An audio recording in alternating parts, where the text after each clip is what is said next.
Hello, and welcome to a rather macabre episode of Curiosity Matters. This episode does come with a content warning, as some of the things I'm going to be discussing might not be suitable for all audiences.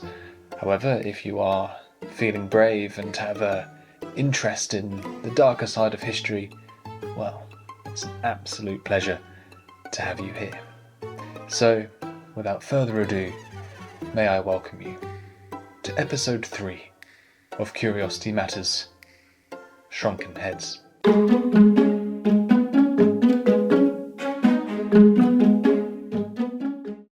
So I imagine the first thing that you might be wondering is whether my two little friends here are real shrunken heads. Well, they are not. They are replicas. But rest assured that if anybody does ask, I always tell them that they of course belong to my great-great-great-great-great-grandparents. Now, I've always had an interest in shrunken heads ever since I was a wee boy, and my parents took me to a place called the Pit Rivers in Oxford, England.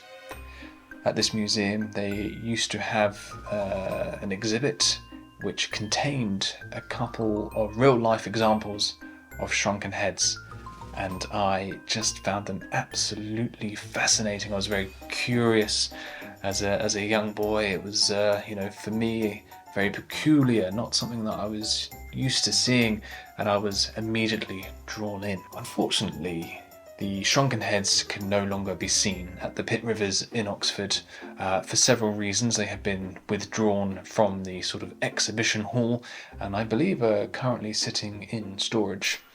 Now, as I said, there are many reasons for this, and this video is not a platform that I'll be using to discuss my personal opinions or other people's personal opinions on whether this is the right thing to do. If you are interested and want to find out more why the shrunken heads are no longer on display, please just have a Google of Pit Rivers Shrunken Heads Oxford, and you'll get lots and lots of websites full of lots of different opinions about whether this is right or wrong and the reasons why. However, in this video we will be having a look at how shrunken heads are made and why they were made. So I suppose you could call this part of the video how to make your own shrunken head. So first of all, of course, you need a head.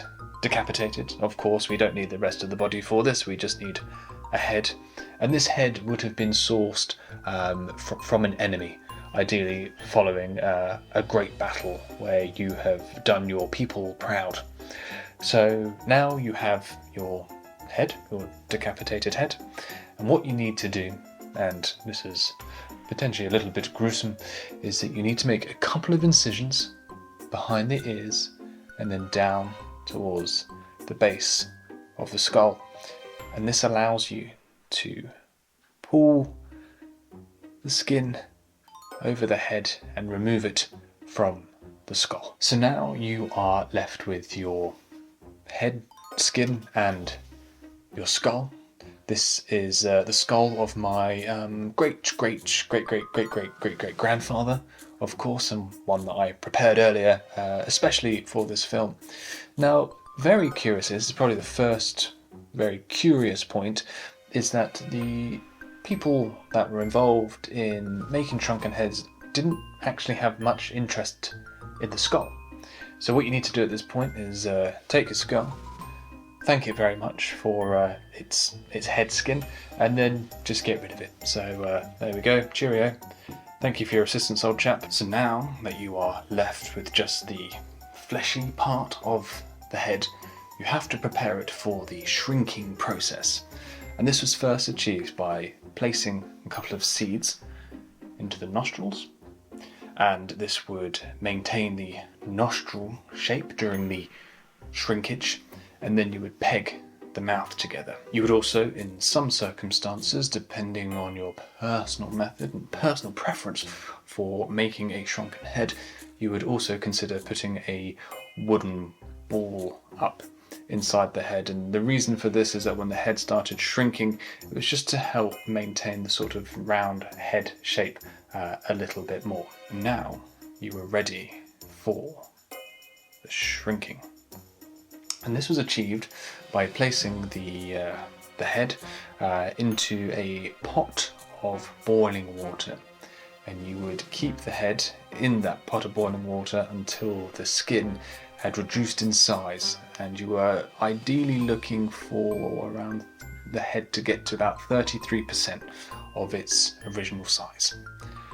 And when it reached that point, you would take it out, and then you would fill it with hot stones. And the hot stones sort of fulfilled two purposes.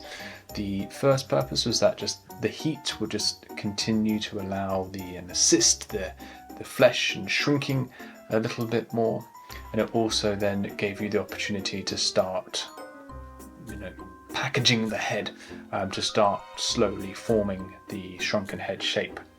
To go alongside this, you would also begin filling the head with sand, and this would allow you to start sculpting the head with the sand, like a modelling clay sort of thing, I suppose. And this is a process that would be repeated sort of several times until you were happy with your sort of overall head shape. During this process as well, you would also remove the peg from the mouth, and then you would sew up the mouth with string. You're probably familiar with this sort of string, this string look. And then once you'd finished that, you would then sew up the back of the head following your initial cuts earlier on. And there you have it. There is your formed shrunken head. But there was just one more very important step to undertake. And this is a very, very important step for those who were involved in the practices of forming shrunken heads. With your shrunken head, you would then rub charcoal all over it, smother the head in charcoal. And this fulfilled a couple of reasons. The first reason is just a general aesthetic look. Just sort of made the head just look a bit more sort of warm, a bit more, grubby, a bit more used, a bit more earthy, salt of the earth sort of shrunken head. But the important part, the main reason why the charcoal was rubbed over was the people that made the head.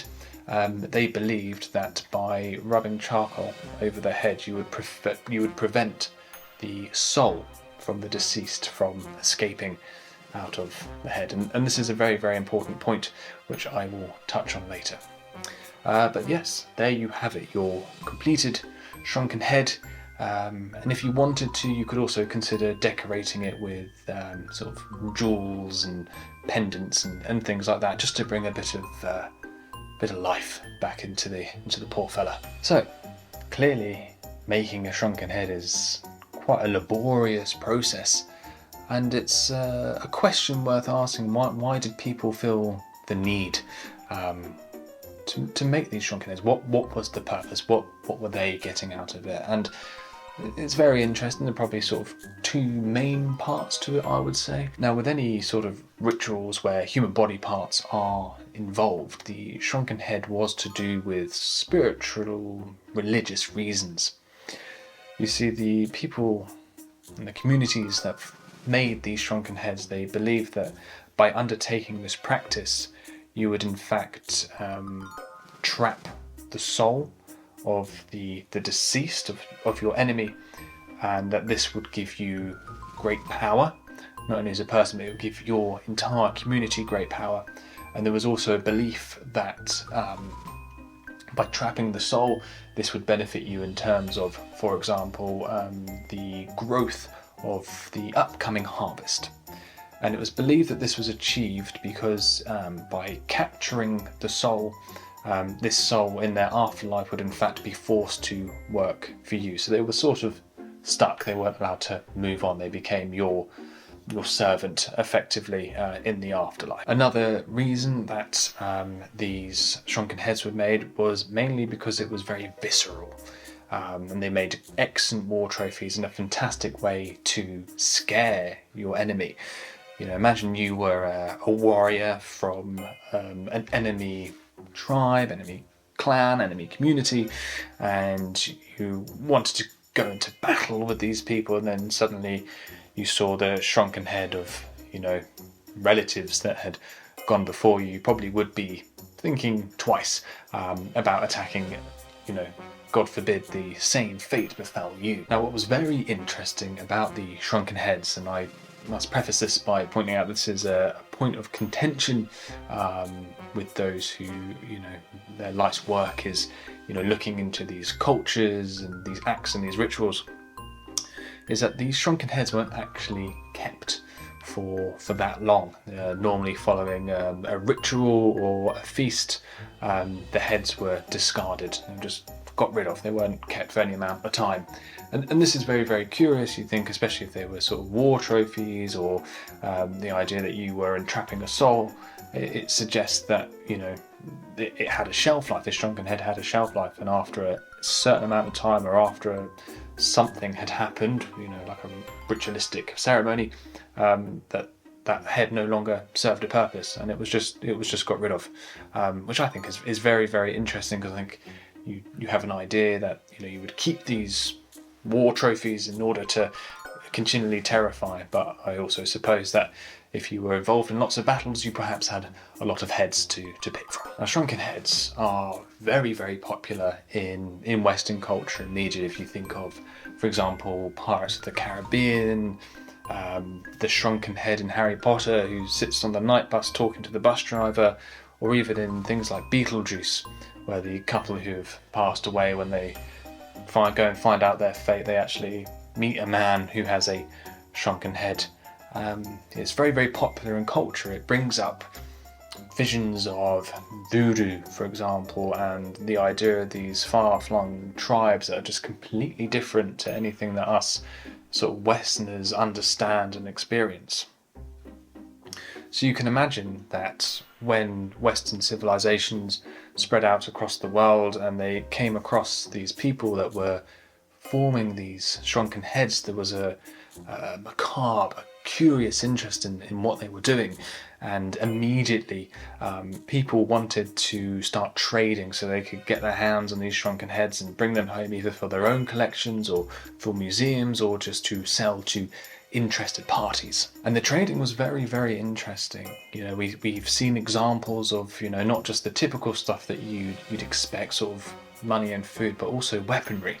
Weaponry was exchanged in order to get their hands on these shrunken heads, these curious items that they could take home and befuddle people with.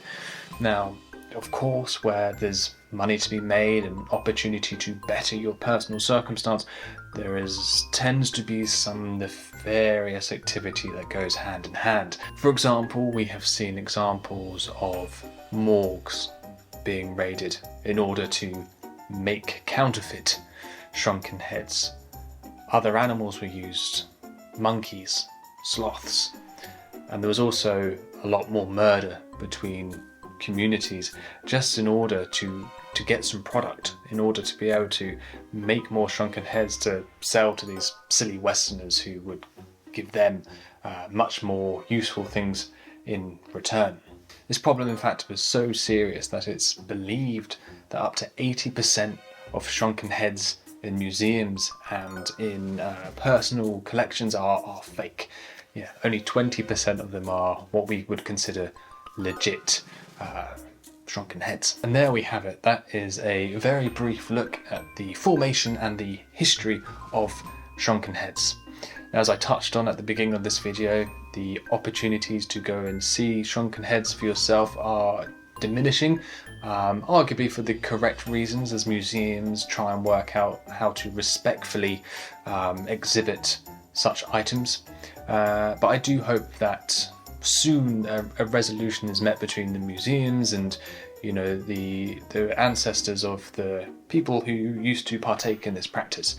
I think it's a very interesting history. I think people are drawn to a darker history, and I think if we can harness that interest, it can only be a good thing, because let's be honest, we all love a little bit of the macabre.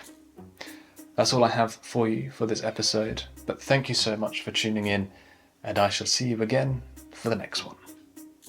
Goodbye.